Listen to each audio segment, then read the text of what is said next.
Jain talks के 196 episode में मैं तन्वंगी गोचर आप सभी का स्वागत करती हूँ। हम लंदन से स्वागत करते हैं समनी नीति प्रज्ञा जी और समनी मलय प्रज्ञा जी का। जैन कुल में जन्मा हर व्यक्ति नमोकार मंत्र से परिचित है। नमोकार मंत्र हर जैनी के जीवन का एक महत्वपूर्ण हिस्सा है और आज इसकी महत्ता देश में ही नहीं बल्कि विदेशों में भी मालूम हो रही है। हाल ही में लंदन की पार्लियामेंट सेशन की शुरुआत जब नमोकार मंत्र से हुई तो पूरा विश्व के सामने ये प्रमाणित हो गया कि नमोकार मंत्र जैनियों का नहीं बल्कि संपूर्ण मानवता का एक यूनिवर्सल मंत्र है। आपका बहुत बहुत आभार कि आप हमारे साथ जुड़े। आप दोनों को नमन, वंदन। पूज्य समनी मल्ल्या प्रज्ञा जी और समनी नीति प्रज्ञा जी जिन्होंने लंदन के पार्लियामेंट सेशन की शुरुआत नमोकार मंत्र के उच्चारण से की। समनी मलय प्रज्ञा जी और समनी नीति प्रज्ञा जी आचार्य महाश्रमण जी की शिष्याएं हैं। शुरुआत करने से पहले इनका एक छोटा सा परिचय। समनी मलय प्रज्ञा जी एक personal coach, counsellor, lifestyle motivational strategist है। आपने प्राकृत में एमए की डिग्री ली है। आप श्री जी ने प्रेक्षा मेडिटेशन धर्मपाल सर्टिफिकेट कोर्स और 500 से ज्यादा कोर्सेज अनुवर्त पे आयोजित करवाए। आप सिंगापुर, बांग्लादेश, यूएस एवं विश्व के कई जगहों में लेक्चर्स दिए हैं। समनी प्रज्ञा जी एक उम्दा ओरेटर व जैन स्कॉलर है। आपने जेनोलॉजी, कंपैरेटिव लिटरेचर एंड फिलोसफी में पोस्ट ग्रेजुएशन किया। आप योगा व प्राणायाम के विशेषज्ञ हैं। आपने 10 साल जैन चाला के किड्स कोर्सेज डिजाइन किए और कई विषय जैसे meditation, Jain philosophy, anger management आदि कैंप वर्कशॉप कंडक्ट करवाए। आपने यूएस, बांग्लादेश, भूटान और भारत के कई राज्यों में भ्रमण कर चुकी है। इस समय समय मलय प्रज्ञा जी और नीति प्रज्ञा जी हमारे साथ लंदन से जुड़े हैं। बिना समय गवाए मैं आप दोनों को जैन टॉक्स के 96 एपिसोड में मंच पे आमंत्रित करती हूँ। अनुरोध करती हूँ कि आज का विषय जैन मंत्रों की महिमा पहुंची लंदन पार्लियामेंट पे अपना एक्सपीरियंस, अपना अद्भुत अवसर हमारे साथ शेयर करें और सेशन को स्टार्ट कीजिए। ॐ ह्रीं नमो अरहन्तारं। ॐ ह्रीं नमो सिद्धारणं। ॐ ह्रीं नमो आयर्यावृतम्। ॐ ह्रीं नमो उवज्रायाणम्। ॐ ह्रीं नमो लोहे सवसानम्। ऐसो पञ्चनमोकारो सर्वपापप्रणाशनो मङ्गलानं च सर्वेसिं परमं हवै मङ्गलम्। परमं हवै मंगलम। आराध्य देव के चरणों में वंदन। आदरास्पद समनी जी, द जैन फाउंडेशन, जहाँ की हम जैन टॉक के लिए आए हैं। जैसा कि हमारा टॉपिक है कि कैसे पहुंची पार्लियामेंट में नवकार मंत्र की गूंज। साल में 2 बार वहां पर समनी जी को बुलाया जाता है नवकार मंत्र के लिए बोलने के लिए। भगवान महावीर की जयंती मनाई जाती है और दूसरी बार अहिंसा अवार्ड दिया जाता है। तो अक्टूबर 24 को अहिंसा अवार्ड वहां पे सेलिब्रेट होता है और अलग अलग लोगों को बुलाया जाता है।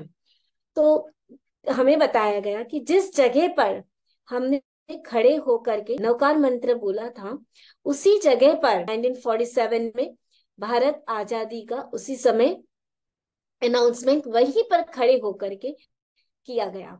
तो ये हमारे लिए बहुत गौरव की बात है कि वहीं पर किया गया और वहीं पर ही नवकार मंत्र हर साल 2 बार एवरी ईयर 2 इयर्स में हमको करवाया जाता है।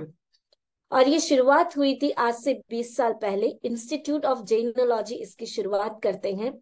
और ये गए भी कैसे, एक टॉपिक छिड़ा कि एग को किसी ने कहा कि फर्टिलाइजर होता है और किसी ने कहा अनफर्टिलाइज्ड एग होते हैं, तो एग वेजिटेरियन होता है और उसे खा सकते हैं।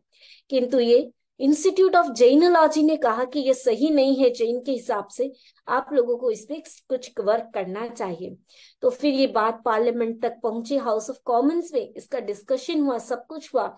उसके बाद कहा गया कि जैन सही में ये सही बात कह रहे हैं कि एक जैन व्यक्ति किसी भी, चाहे फर्टिलाइज्ड हो अनफर्टिलाइज्ड एग हो, कोई भी एग नहीं खा सकता है। और हर साल यहाँ पे अहिंसा अवार्ड दिया जाता है। तो जैसे कि आचार्य महाप्रज्ञ जी को एक बार अहिंसा अवार्ड मिला है, और अभी वर्तमान में जसवंत सिंह मोदी, इनको भी अहिंसा अवार्ड मिला।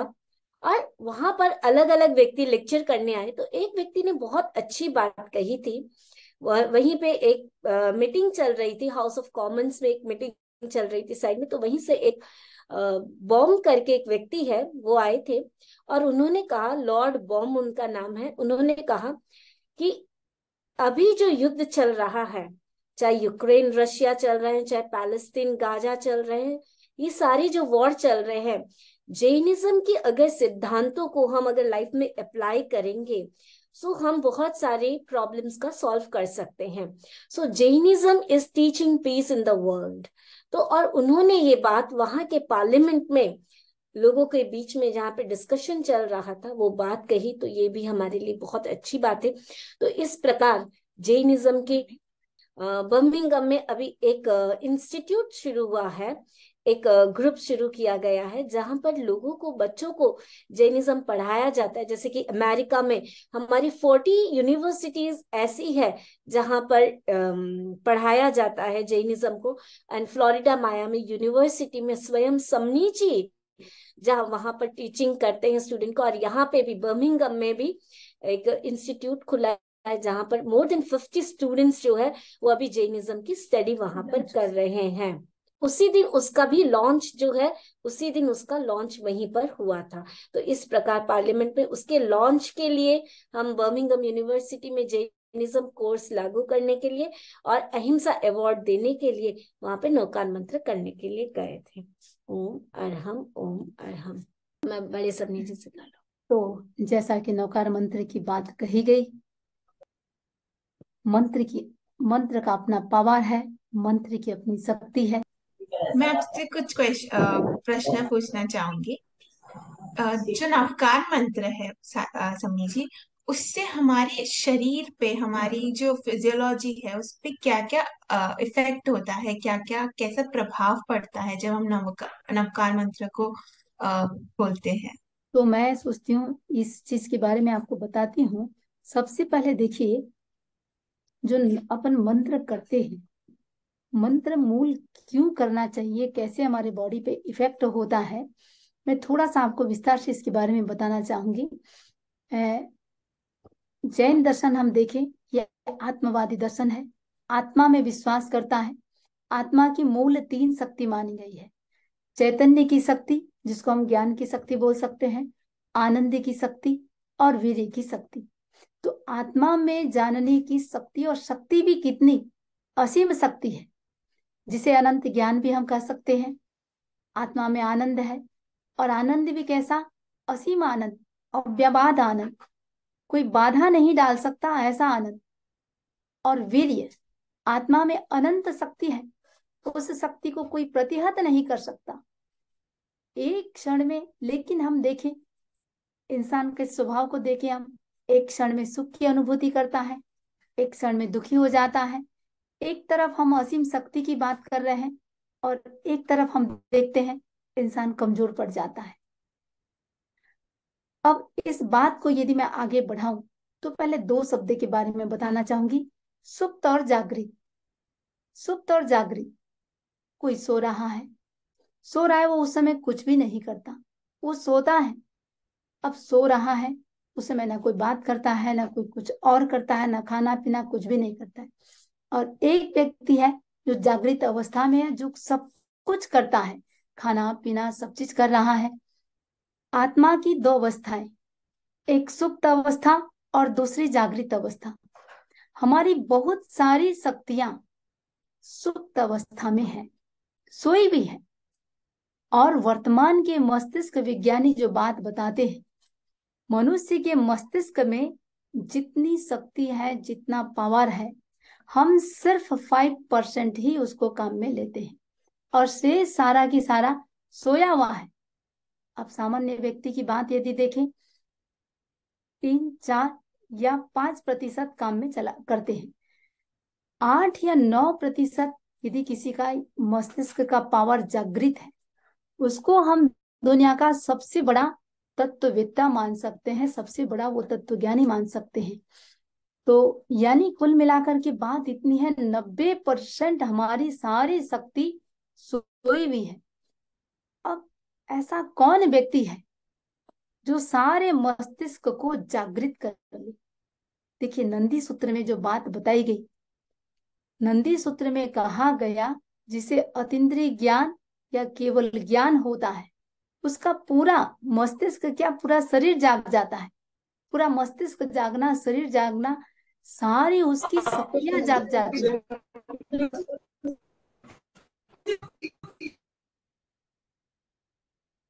सारी उसकी शक्तियां जाग जाती है, यानी पूरा शरीर उसका इलेक्ट्रोमैग्नेटिक बन जाता है, इलेक्ट्रोमैग्नेटिक फील्ड बन जाता है।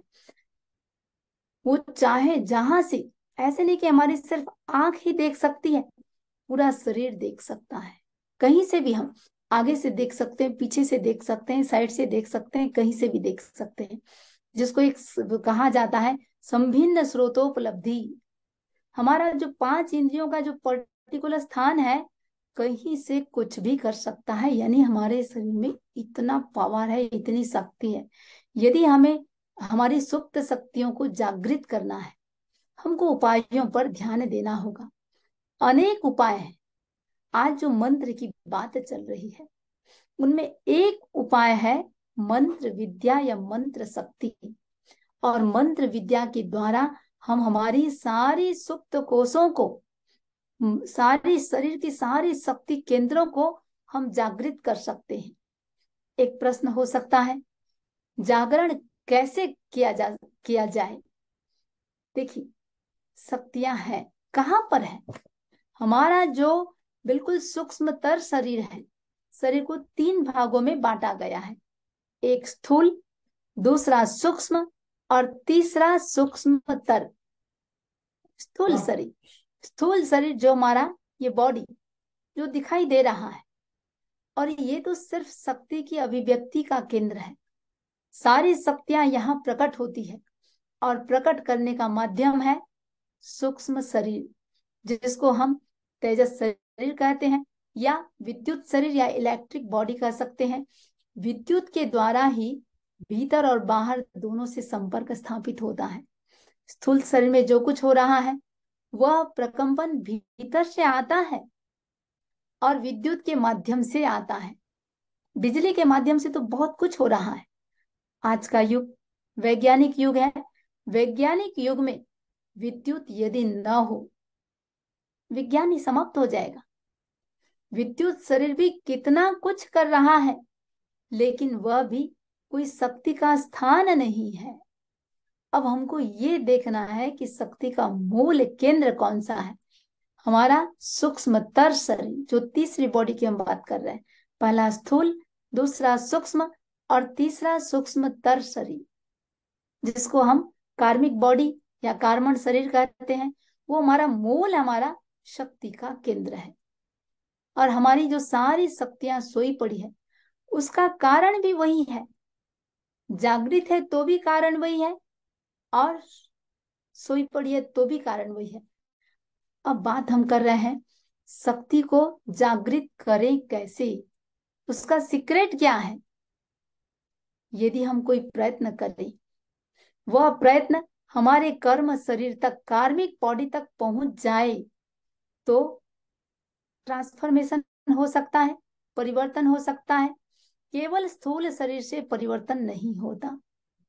ये स्थूल शरीर तो मात्र जो परिवर्तन हो रहा है, वो व्यक्त यहाँ होता है। परिवर्तन का सारा नियंत्रण हमारे कर्म शरीर के पास में है। अब प्रश्न होता है कर्म शरीर तक पहुंचे कैसे। देखिए आचारांग सूत्र जिसमें एक महत्वपूर्ण सूत्र भगवान ने कहा है, ढूंढे कम शरीर गम, कर्म शरीर को प्रकंपित करो। मंत्र विद्या का सीक्रेट क्या है? मंत्र शक्ति, नौकार मंत्र की बात कही गई। मंत्र विद्या का रहस्य बस इस एक शब्द में आ गया, धुणे कम शरीर गम, यानी उस कर्म शरीर को प्रकंपित करें। कोरे बोलते चले जाएं, कुछ नहीं होगा।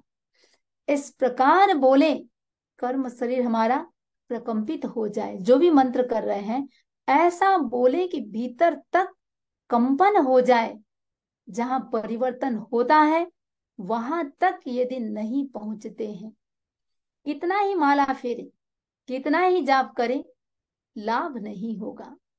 जो चाहते हैं वो नहीं मिलेगा। और यदि कर्म शरीर को हमने प्रकंपित करना सीख लिया, वहां पहुंच सकते हैं जहां हमको पहुंचना है। तो कर्म शरीर को प्रकंपन करने की बात, हमारे प्रकंपन चाहे शरीर के प्रकंपन है, चाहे वाणी के प्रकंपन है, चाहे मन के प्रकंपन है, चाहे भावों के प्रकंपन है, सारे प्रकंपन, सारे वाइब्रेशन हमारा भीतर तक जाए तो वे भीतर जाकर उनको, जो कर्म शरीर की बात कर रहे हैं हम, भीतर जाकर उसको प्रभावित कर सकते हैं। प्रश्न होता है भीतर कैसे जाएं? भीतर जाने का उपाय क्या है, उस पर ध्यान देना जरूरी है। हमारी जो पुरुषार्थ है, प्रयत्न है, प्रयत्न की हमारी सार्थकता हो। काम भी कर रहे हैं, समय भी लगा रहे हैं, शक्ति भी लगा रहे हैं, लेकिन सार्थकता पूरी नहीं हो रही है। अंत में क्या होगा? लगता है इतने समय से कर रहे, कुछ भी नहीं हुआ। रिजल्ट आस्तिक भी नास्तिक बन जाता है। बहुत जरूरी है विधि को जानना। जिस चीज को हम कर रहे हैं उस विधि को जाने।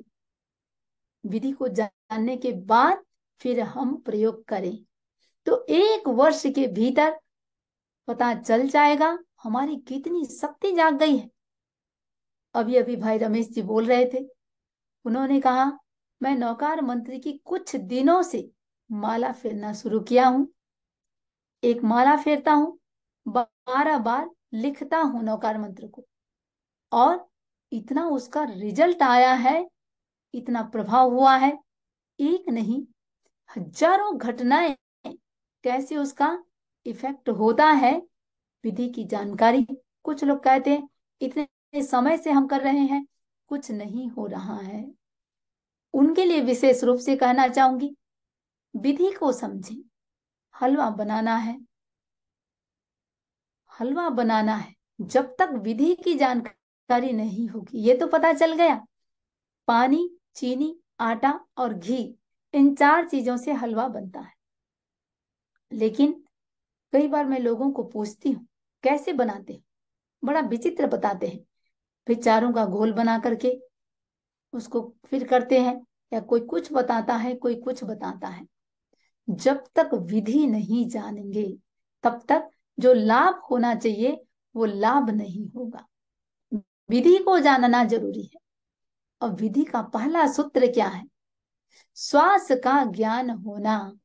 श्वास कैसे लेना, ये बहुत बड़ा साइंस है। श्वास के अनेक रहस्य हैं। मस्तिष्क की लय और श्वास की लय जब दोनों मिल जाते हैं तब फिर शक्ति जागरण का जो सूत्र है वो पकड़ में आ जाता है। लयबद्ध श्वास, लयबद्ध श्वास, 5 सेकंड में श्वास लिया या 10 सेकंड में लिया, 10 सेकंड रोका, 10 सेकंड छोड़ा, 10 सेकंड बाहर रोका, लिया 10 सेकंड, रोका अंदर, बाहर 10 सेकंड में छोड़ा, 10 सेकंड बाहर रोका। ऐसा होता नहीं है। यदि ये चीज सीख ले, ये लयबद्ध वाली बात सीख ले, हम बहुत सारी शक्तियों को जगा सकते हैं। सैनिक है, कैसे चलते हैं? लयबद्ध चलते हैं, एक साथ ताल में ताल मिला के चलते हैं। और कहते हैं जब एक पुल से यदि कोई सैनिक समूह में गुजर रहे हैं, वो जैसे ताल से ताल मिला के नहीं चलेंगे, क्योंकि वो पुल टूट सकता है। इतनी पावर आ जाता है, इतना पावर आ जाता है, इतनी शक्ति आ जाती है, वहां कुछ भी हो सकता है। यदि आप मकान में मंत्र का उच्चारण कर रहे हैं और लयबद्ध करेंगे, मकान यदि कमजोर है, उस मकान को भी खतरा हो सकता है। तो शक्ति जागरण का पहला यदि कोई उपाय है, वो है लय, श्वास को लयबद्ध लेना सीखें। मस्तिष्क का और श्वास का लयबद्ध होना, शक्ति जागरण के लिए लयबद्ध उच्चारण का होना, श्वास, उच्चारण और भावना, ये हमारे तीन शक्ति जगाने वाले साधन है। सम्यक उच्चारण हो, विधि पूर्वक हो, उच्चारण भी सही होना चाहिए और लय में भी एक समानता हो, तो हम अपनी शक्तियों को प्रकट कर सकते हैं।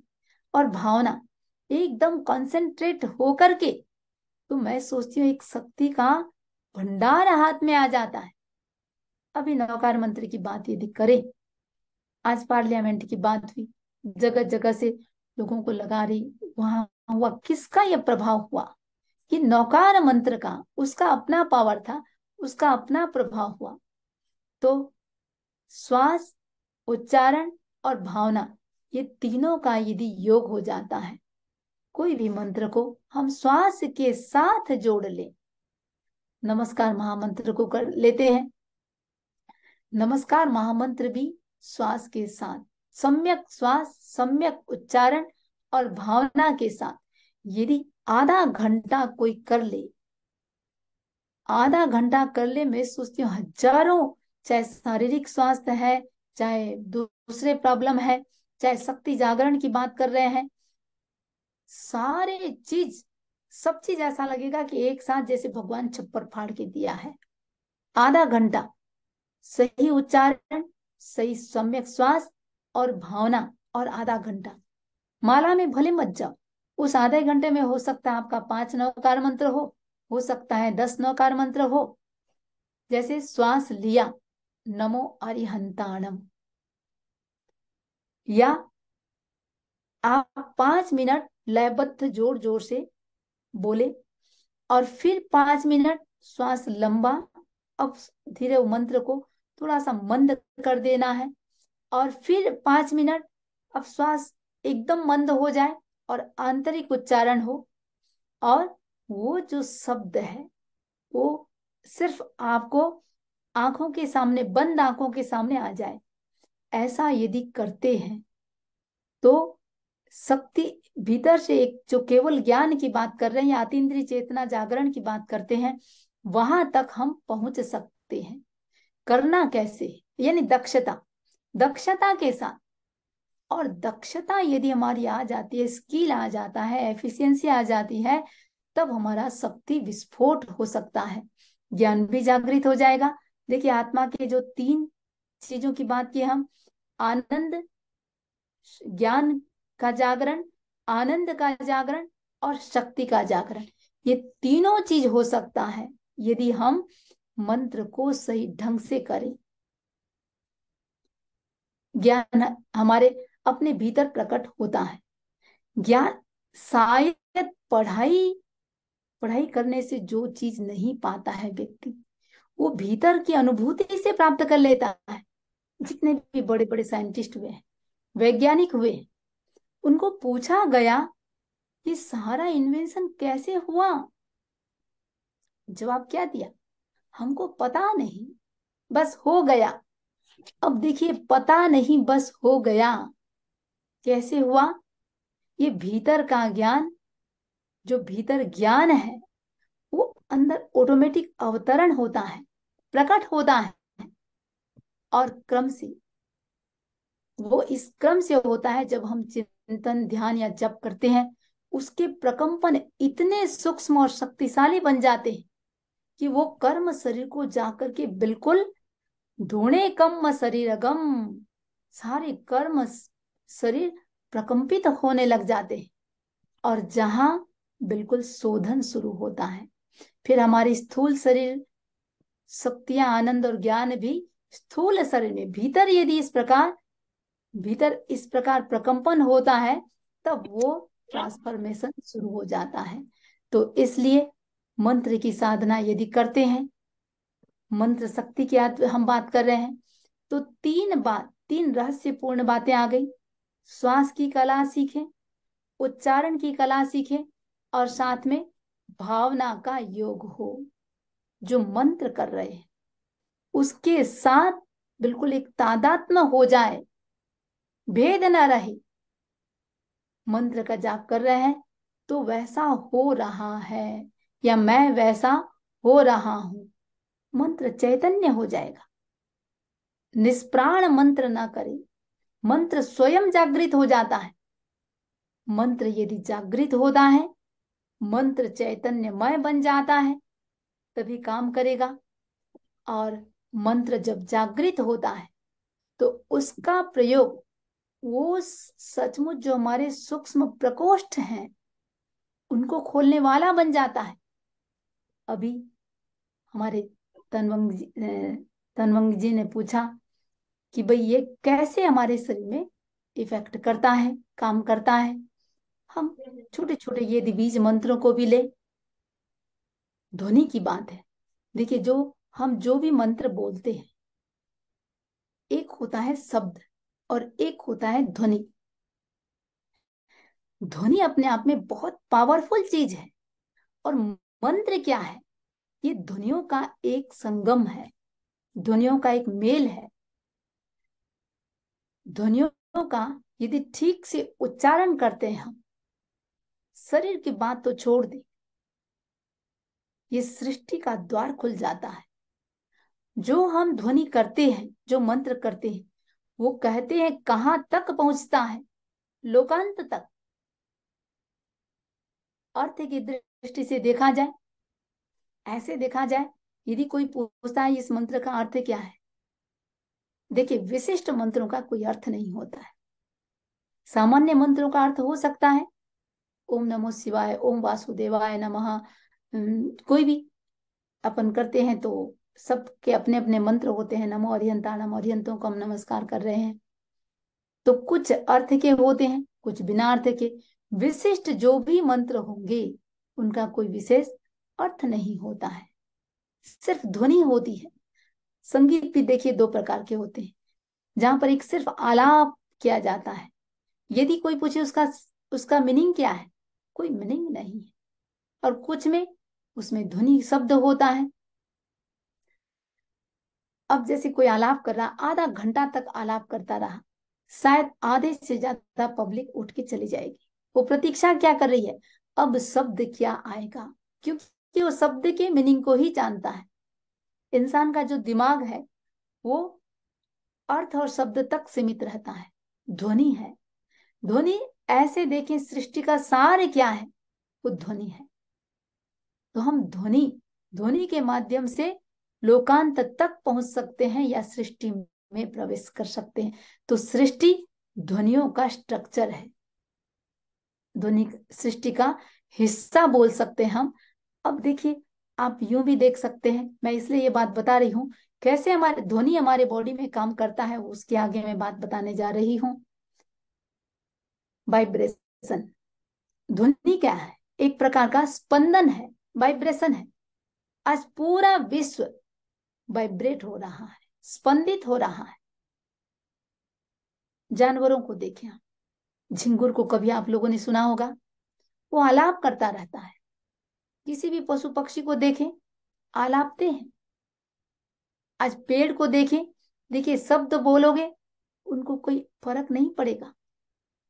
आज जितने भी या आयुर्वेद के बड़े बड़े आचार्य हैं, इतनी सारी जो दवाइयों का इन्वेंशन हुआ, किसके आधार पे हुआ?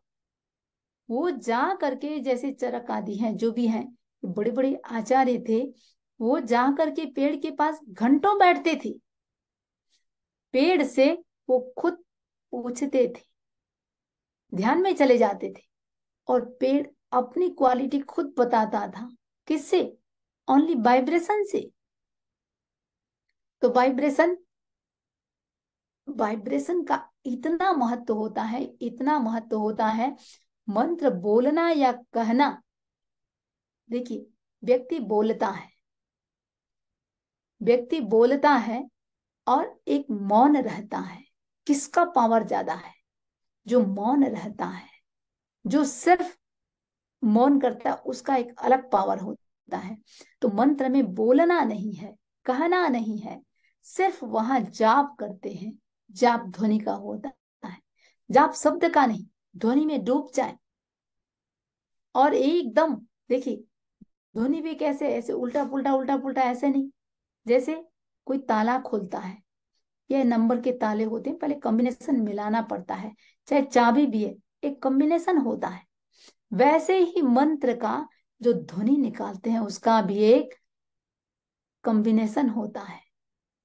तो उससे हम बहुत कुछ प्राप्त कर सकते हैं। चाहे नौकार मंत्र की बात कर रहे हैं, चाहे किसी और मंत्र की बात कर रहे हैं, ऐसा कोई चीज नहीं जब हमारे शब्द, हमारे ध्वनि लोकांत तक पहुंच सकते हैं, हमारे शरीर को इफेक्ट क्यों नहीं करेगा? और कोई बोल रहा है कि भाई मुझे कुछ नहीं होता, अभी तक विधि की जानकारी नहीं है। जैन ग्रंथ, हमारे स्मिता जी से जब बात हो रही थी, उन्होंने कहा जैनों के मंत्रों की क्या क्या मंत्र हैं, थोड़ी सी मंत्रों की बात करेंगे। तो अपना एक देखिए, एक आगम है जो 14 पूर्व है। 14 पूर्व में एक पूर्व जो अपने आप में लुप्त हो गया, जिसका नाम था विद्यानुप्रवाद। उसमें सिर्फ मंत्रों का ही वर्णन था। मंत्र से क्या नहीं होता है, 1000 रूप मंत्र के माध्यम से बनाया जा सकता है। मंत्र से आकाश गमन हो सकता है, आकाश में व्यक्ति उड़ सकता है। एक छोटा सा देखिए, चाहे श्लोक ही बोले, धम्मो मंगल मुक्तिठम, इस एक श्लोक में सोना बनाने की विधि है। रावण के पास हजारों विद्याएं थी, हजारों विद्याएं सिद्ध थी। अब राम को जब रावण के साथ युद्ध करने के लिए जाना पड़ा, सबसे पहले क्या किया? ऐसे ही नहीं चले गए, उन्होंने रावण से भी ज्यादा विद्याओं को सिद्ध करना पड़ा, तब कहीं रावण को पराजित कर पाए। तो जैन परंपरा में भी एक से बढ़ के एक महान आचार्य हुए हैं, और सभी विद्याधर हुए, बहुत सारे विद्याधर हुए, मंत्रों के प्रयोग किए हैं। ऐसे ऐसे चमत्कार ग्रंथ भरे भरे पड़े हैं। जयाचार्य स्वामी भी हुए हैं, तेरा पंथ के चतुर्थ आचार्य, मंत्रविद आचार्य थे। उनकी भी बहुत सारी ऐसी घटनाएं हैं, कैसे कैसे उपद्रव आए, संकट आए, और उन्होंने किसी मंत्र का निर्माण किया और उसी ऊपर उठ गए। 5 पद नौकार मंत्र के, अरिहन, नमो अरिहंताणम, नमो सिद्धाणम, नमो आयर्याणम, नमो उवज्झायणम, नमो लोए सब्ब साहुणम। देखिए, 5 पद, 5 रंग, और हमारे शरीर के 5 स्थान, इनके साथ यदि हम 5 पदों का करें, बहुत कुछ हो सकता है। तो यदि 9 ग्रहों की दृष्टि से देखें, 9 ग्रहों का, जिनको भी लगता है कि हम ग्रहों से काफी प्रभावित होते हैं, या भी हमारा शनि का चल रहा है, शनि की महादशा, राहु की महादशा, देखिए, सिर्फ ये 5 पदों को हम यदि विधिवत करते हैं, हम 3 महीने के भीतर हमारी जन्म कुंडली को बदल सकते हैं। तो बहुत जरूरी है ये सब चीज को जानना। तो पहली बात, जो यदि हेल्थ की दृष्टि से देखें, ध्वनि क्या क्या करेगा, हमारे भीतर के जो रसायन है, जो केमिकल है, मंत्रों से केमिकल बदल जाते हैं, इसीलिए हमारे स्वास्थ्य पर यह असर होगा। अब 1-2 मंत्रों की उसमें यदि बात कहूं, ह और र, ह उसके साथ यदि र मिला के बोलते हैं, ये हमारे रेसिस्टेंस पावर को स्ट्रॉन्ग करता है। व्यक्ति बीमार होता क्यों है? क्योंकि उसका रेसिस्टेंस पावर कमजोर हो जाता है। रेसिस्टेंस पावर को स्ट्रॉन्ग करना है तो ह और र, जैसे राम, रिम, रुम, रम, रह, ये इसका यदि हम प्रयोग करते हैं, कंठ से संबंधित कोई भी समस्या है, केवल राम राम राम, टॉन्सिल है, थायराइड है, या और कोई भी समस्या है, जिनको बहुत ज्यादा इरिटेशन होता है, बहुत ज्यादा व्यक्ति को गुस्सा आता है, अंदर के सारे टॉक्सिन को निकाल देगा। 10 मिनट राम की ध्वनि करना। हार्ट से संबंधित कोई समस्या है, रिम की ध्वनि। नाभि, लीवर से संबंधित कोई समस्या है, 10 मिनट यदि रूम की ध्वनि करते हैं, लीवर की समस्या खत्म। कोई दवाई की कोई जरूरत नहीं। एक और है खम खम खम खम खम, लीवर की समस्या का समाधान हो जाएगा। और किडनी की समस्या है रम रम रम रम रम, घुटने का प्रॉब्लम है लाम लाम लाम। ये सिर्फ यदि 10-10 मिनट्स डेली करते हैं, ये ध्वनि, कौन सी ध्वनि कहां से निकल रही है और बॉडी के किस भाग को इफेक्ट करती है, तो शारीरिक स्वास्थ्य के लिए बहुत सारे। अब नमो लोय सब्ब साहुणम, सिर्फ आप सब्ब साहुणम इतना सा भी बोलते हैं, कैंसर तक की बीमारी का इलाज इस छोटे से इतना सा जो हमने किया, सब्ब साहुणम, कैंसर तक की बीमारी का इलाज इस सब्ब साहुणम मंत्र में है। तो जो बात अपन कर रहे हैं मंत्रों से शारीरिक स्वास्थ्य की, चाहे जैसा, हाँ, एक एक एक बीज मंत्र है लम लम लम। अब देखिए, ये लम की ध्वनि, व्यक्ति यदि बिस्तर पे है, उठने की स्थिति नहीं है, और ये लम की ध्वनि करता है, भागने लग जाएगा। सिर्फ लम लम लम।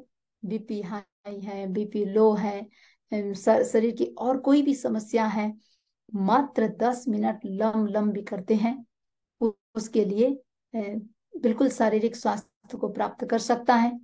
कर्मों की निर्जरा की दृष्टि से देखें, कर्मों की निर्जरा, देखिए नमो और हिंताणम की बात कर रहे हैं। 4 चीज है, क्रोध, मान, माया, लोभ, बंधन का मूल कारण। सिर्फ नमो अरिहंताणम, नाभि पर यदि नमो अरिहंताणम का प्रयोग करते हैं, व्यक्ति का क्रोध खत्म हो जाएगा।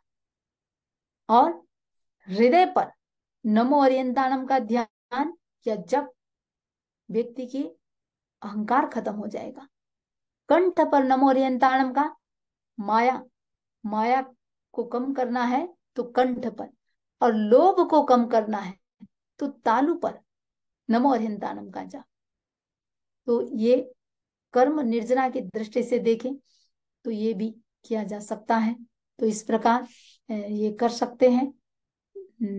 तो मैं एक शक्ति विस्फोट की बात बता रही थी और स्वास्थ्य को लेकर के बता रही थी। आगे जो आप लोगों का क्वेश्चन है उससे उसकी बात कर सकते हैं अपन। समरी जी, आपका बहुत बहुत आभार। आपने बीज मंत्रों के बारे में इतना प्रभाव से हमको बताया।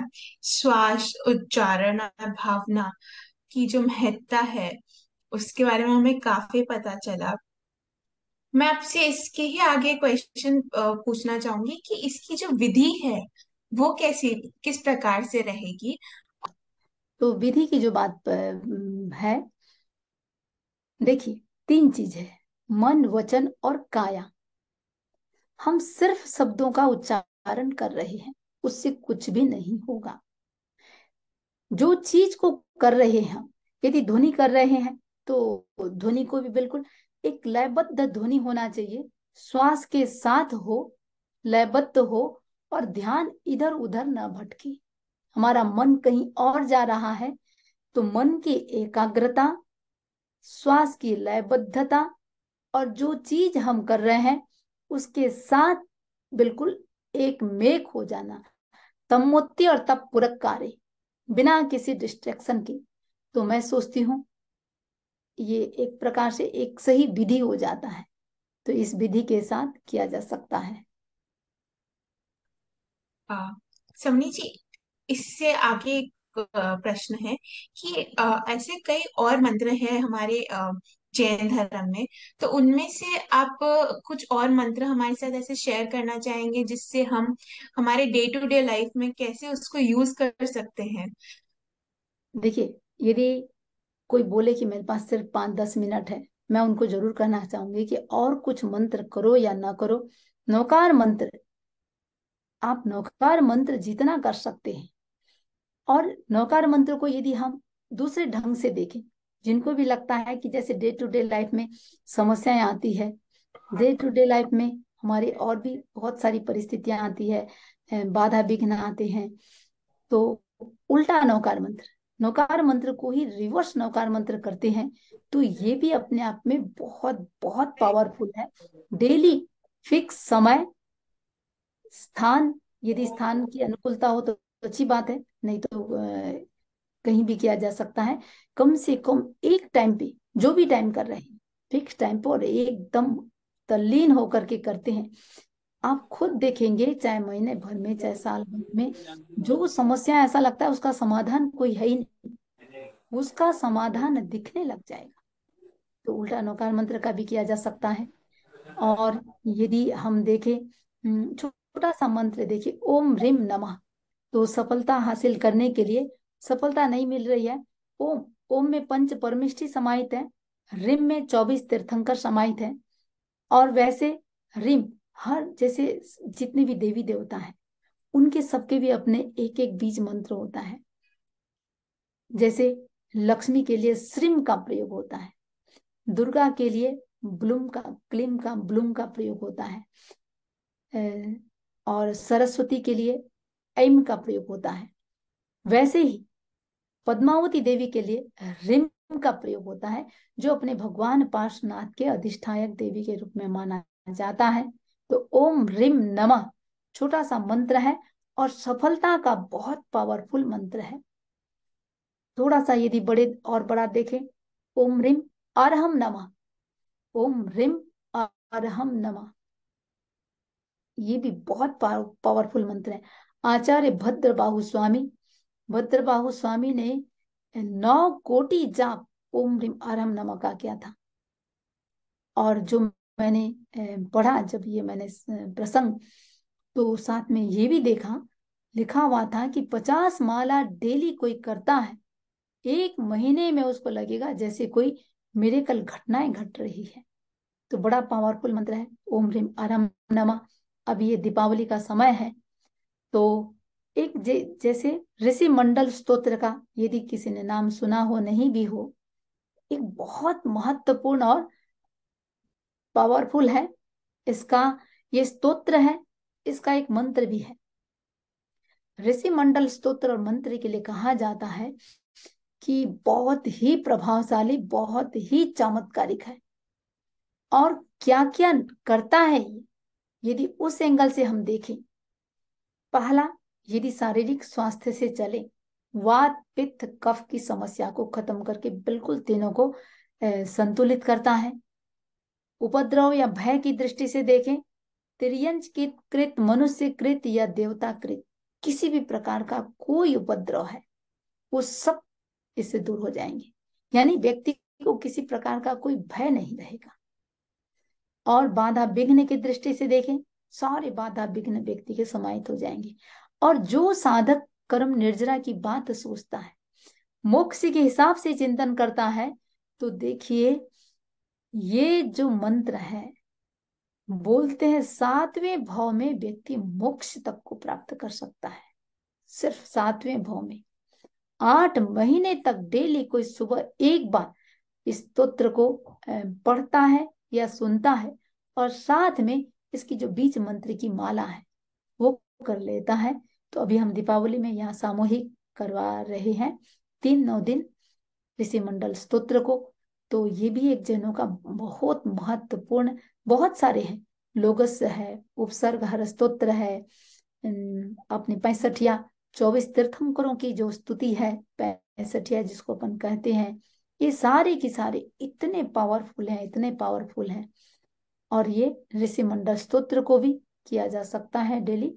बड़ा ही ये पावरफुल है। और इसका यदि आप लोग चाहेंगे, इसका रिकॉर्डिंग भी उपलब्ध है, तो रिकॉर्डिंग भी आप लोगों को दिया जा सकता है। मंत्र तो भंडार है, देखिए इतने सारे मंत्र हैं, इतने सारे मंत्र हैं, तो जिसको जी जिस प्रकार का चाहिए उसको उस प्रकार का दिया जा सकता है। बहुत ही बहुत आभार, आपने दिवाली से रिलेटेड भी हमारे साथ शेयर किया मंत्र। काफी अभी हमको काम आएगा। और अभी ऑडियंस से चंद्रन हाटा जी का क्वेश्चन है, तो आपको आमंत्रित करती हूँ चंद्रन हाटा जी। उसमें सुनी जी, मैं हम्म। पूछ रही हूँ टाइम क्या होना चाहिए? हाँ बिल्कुल ठीक है। देखिए, टाइम की जहां तक बात है, मंत्र को वैसे जिस समय हमारा मन शांत है उस समय करें, जिस समय किसी प्रकार का कोई डिस्ट्रैक्शन नहीं है। पता है कि भाई मुझे ये टाइम ऐसा है जो ना तो कोई मिलने आता है, ना मुझे दूसरा किसी प्रकार का काम है, और ना मुझे, अब मैं यदि कहती हूँ सुबह ब्रह्म मुहूर्त बढ़िया है, और जिनको सुबह सुबह नींद अधिक आती है या रात को लेट सोए हैं, मैं सोचती हूँ वो यदि आप बैठ भी जाएंगे माला फेरने के लिए, वो नींद में ही माला फेरी जाएंगी। इसलिए इसमें मेरा ये कहना है, जहां तक मंत्रों की बात है, रात को देखिए, वैसे ये 12 से 2 का समय है, ये बेस्ट होता है, चाहे ध्यान के लिए, मंत्र के लिए, इतना ये बेस्ट है। उस समय हमारी पृथ्वी की ग्रेविटी कम हो जाती है और हमारी खुद का पावर बढ़ जाता है। लेकिन वो तो चलिए सबके लिए पॉसिबल नहीं होगा, नींद का समय है, तो मैं इसके लिए यही बोलूंगी, जिस समय भी मन एकदम शांत है और किसी प्रकार का कोई डिस्ट्रक्शन नहीं है, उस समय आप मंत्र कर सकते हैं। हाँ, इस बात को ध्यान दे सकते हैं, जैसे आज आप सुबह 8 बजे नाश्ता किए हैं, तो कल कितना बजे करते हैं? 8 बजे ही करते हैं। टाइम यदि फिक्स होता है, वो सोने में सुगंध हो जाता है, मंत्र भी अपने आप में पावरफुल बन जाता है, मंत्र जल्दी सिद्ध हो जाता है। समनी जी, एक क्वेश्चन आगे और है कि जो प्रैक्टिकली ब्रीदिंग टेक्निक है जिससे हमें मंत्र करना है, आप एक बार हमें दर्शा के बता सकते हैं? ठीक है, यदि अपन नौकार मंत्र को ब्रीदिंग के साथ करते हैं, जैसे नमो अरहंताणम, लंबा सांस लिया, नमो अरहंताणम, सांस छोड़ते हुए नमो सिद्धाणम, फिर लेते हुए नमो आयरियाणम, और सांस और मंत्र साथ में छूटे, जितना लंबा सांस हो मंत्र को उतना लंबा बोले, वापस छोड़ते हुए नमो वज्झायाणम, फिर लेते हुए नमो लोए, लोहे को पूरा लंबा कर दे, फिर छोड़ते हुए सब्ब साहूणम। एक तो ये तरीका। एक, सिर्फ अपन सांस जब ले रहे हैं, बस सांस लेते वक्त मंत्र को बोले, जितना लंबा बोल सकते हैं, रोकें, उस समय उस मंत्र को लिखा हुआ देखें, पढ़ें, सांस जो छोड़ रहे हैं उसको ऐसे ही जाने दो, फिर जो मंत्र सांस ले रहे हैं उसमें मंत्र को बोले। तो दूसरा तरीका ये भी है। कुल मिलाकर के हम मंत्र को सांस के साथ जोड़ दें, तो हमारा ध्यान और मन इधर उधर भागेगा नहीं, भटकेगा नहीं, और बहुत ही आनंद आ जाएगा। और एक बोलते हैं ना, इंस्टेंट जो रिजल्ट, आप हर एंगल से, स्वास्थ्य की दृष्टि से, मानसिक प्रसन्नता की दृष्टि से इंस्टेंट रिजल्ट की अनुभूति करेंगे। तो श्वास के साथ जोड़ देना, बस लेते हुए। और मैं एक, जैसे अनुलोम विलोम प्राणायाम है, मैं एक तो ये भी लोगों को बताती हूँ। मान लीजिए जैसे सांस ले रहे हैं, राइट नॉस्ट्रिल को बंद किया, सांस लिया, नमो अरहंताणम, जब छोड़ रहे हैं नमो सिद्धाणम, फिर वापस सांस लिया, नमो आयरियाणम, छोड़ा, नमो विज्ञाणम, लिया, नमो लोए, छोड़ा, सब्ब साहुणम। तो ऐसे यदि 5 टाइम भी, 5 नौकार भी एक संकल्प कर लें कि मैं अनुलोम विलोम के साथ करूं, तो भी मन की एकाग्रता, मन की शांति और स्वास्थ्य के लिए बहुत पावरफुल है। धन्यवाद। हम लोग इसको इसी प्रकार से अच्छी तरह से करेंगे। और एक क्वेश्चन और आया है समनी जी, हम्म। डायबिटिक पर्सन्स के लिए कौन सा मंत्र करना चाहिए? हम्म। डायबिटिक पर्सन के लिए, एक तो देखिए, पहले डायबिटीज का कारण क्या, वो ध्यान दें। बिना शुगर खाना डायबिटीज का मूल कारण नहीं है, स्ट्रेस डायबिटीज का मूल कारण है। अपने आप को स्ट्रेस रिलीफ कितना रख सकते हैं, जितना, तो सबसे पहला ये ध्यान देने की चीज है, स्ट्रेस को कम करें। और दूसरा, खाली बैठे रहेंगे दिन भर और हम मंत्र करेंगे तो भी कुछ नहीं होगा। बहुत ज्यादा डायबिटिक पर्सन को बैठे नहीं रहना चाहिए। और फिर हम सारे और बातों का ध्यान रखते हुए करें, सिर्फ सब्व साहूणम, सब्व साहूणम।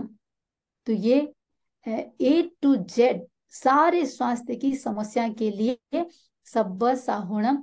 एक दूसरा मंत्र है, संति संति करे लोए, संति संति करे लोए। ये दोनों इतना पावरफुल है कि उससे हम स्वास्थ्य लाभ कर सकते हैं। एक लास्ट क्वेश्चन है, क्या मंत्रों का दुष्प्रभाव हो सकता है? यदि हम उच्चारण गलत करते हैं, जैसे छोटा सा एग्जांपल दूं, कुंभकर्ण ने मंत्र सिद्ध किया, देवता प्रसन्न हुए, इंद्र ने आकर के कहा वरदान मांगो, क्या चाहिए? मांगना था इंद्रासनम देही, इंद्र का आसन मिले, और मांग लिया निंद्रासनम देही। छोटा सा अक्षर का हेरफेर हो गया। तो हम जो उच्चारण कर रहे हैं वो हमारा शब्द ये नहीं अर्थ का अनर्थ कर दे। अब जैसे इसको हम दूसरा यदि एक दो और सेंटेंस से समझे, रुको मत आगे बढ़ो, रुको यानी रुकने के लिए बोला जा रहा है। अब इसी इन्हीं शब्दों को हम थोड़ा सा कहाँ विराम अलग से देके देखें, रुको मत आगे बढ़ो, रुको मत, हमने विराम दिया रुको मत के बाद, और पहले में दिया रुको में। शब्द वही है, अक्षर उतने ही है, लेकिन विराम कहाँ दिया उसका ऑटोमेटिक अर्थ बदल जाता है। स्कूल को बंद रखा गया, ये जो बंद रखा, जो र है उसको एक बार बंद के साथ मिला करके देखें, स्कूल को बंदर यानी मोंकी खा गया, खा लिया। तो जो भी हम मंत्र बोल रहे हैं, जैसे ये जो बजाते हैं लोग, हारमोनियम बजाते हैं, गिटार बजाते हैं, ये सब, ये सुर लय ताल के साथ ही एक जो निकलता है सब इसकी ध्वनि, उसका एक अलग ही आनंद होता है। वैसे ही मंत्रों को अर्थ अच्छी तरह से अर्थ समझ करके प्रॉपर स्थान, प्रॉपर समय, दिशा, इन सब के ध्यान रखते हुए करते हैं तो नहीं होगा। और कुछ और ही शब्द जोड़ देते हैं यदि हम शुद्ध उच्चारण नहीं कर रहे हैं तो अर्थ का अनर्थ होगा ही होगा। और दूसरी बात, यदि देखें मानो भावना शुद्ध है तो भी गलत हम उच्चारण कर रहे हैं, उसका इफेक्ट तो होता है। आपने हमारे साथ मंत्रों के बारे में इतनी जानकारियां जो शेयर की, वो काफी लाइफ ट्रांसफॉर्मिंग रही। जो बीज मंत्रों के बारे में, उच्चारण, श्वास, भावना के बारे में जितना आपने हमारे साथ शेयर किया, हम आपका अनुभव काफी अद्भुत रहा हमारे साथ। हम आपके सारे जो इंस्ट्रक्शंस है, विधि है, टेक्निक्स है, उसको फॉलो करेंगे। और आप इस तरह जिस तरह हमारी सेवा करते हैं उसका लिए आपका काफी आभार, आभार, धन्यवाद। जैन टॉक्स की तरफ से जुड़ने के लिए बहुत बहुत आभार। मैं सेशन एंड करूँ उससे पहले मैं चाहती हूँ कि जो अनुभव लोगों को लंदन पार्लियामेंट के सेशन में हुआ, वो एक बार आप हमारे साथ ये मंत्र, नमकार मंत्र के साथ यही सेशन को एंड कीजिए, तो हमें बहुत ज्यादा सौभाग्य प्राप्त होगा। ओम ह्रीं नमो अरहन्ताणम्। ॐ ह्रीं नमो सिद्धाणम्। ॐ ह्रीं नमो आयर्याणम्। ॐ ह्रीं नमो उवज्झायाणम्। ॐ नमो लोये सबसागुणम् ऐसो पंचनमोकारो सब पाप प्रणाशनो मंगलालम च सर्वेसिं परमं हवै मंगलम परमं हवै मंगलम् चत्तारि मंगलम् अरहन्ता मंगलम् सिद्धा मंगलम् साहो मंगलम् केवलिपन्नतो तमो मंगलम् चत्तारि लोकोत्तमा अरहन्ता लोकोत्तमा सिद्धा लोकोत्तमा साहो लोकोत्तमा केवलिपन्नतो तमो लोकोत्तमो चत्तारि शरणं पवचामि अरहन्ते शरणं पवचामि सिद्धे शरणं पवचामि साहो शरणं पवचामि केवलिपन्नतं धम्मं शरणं पवचामि। ओम अरहं ओम अरहं। Thank you so much, Samni ji, Samdi, Niti